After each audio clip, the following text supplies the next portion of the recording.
Welcome to the Slop Farm. Enjoy the video. You begin by choosing a provider and creating an account, then make decisions that shape everything after.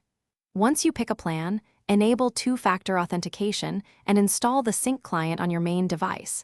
This secures access and ensures files update automatically.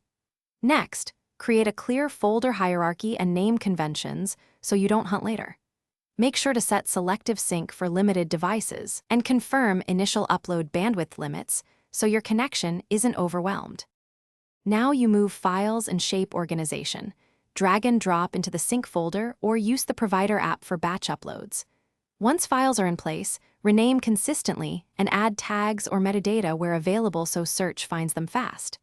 Then configure sharing, grant viewer, commenter, or editor roles, set link expirations if needed, and restrict downloads for sensitive items. Finally, verify cross-device sync by opening a few files on another device to confirm permissions and versioning behavior. To finish, verify that every file shows as synced and check version history for any recent edits you need to keep. Make a secondary backup, export crucial folders to an external drive or another cloud so you have redundancy. If something fails, troubleshoot by checking the sync status icon, testing your internet connection, and confirming folder permissions, then restart the client or relink the account.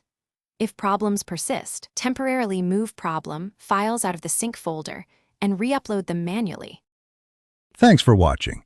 Consider subscribing if we helped you today.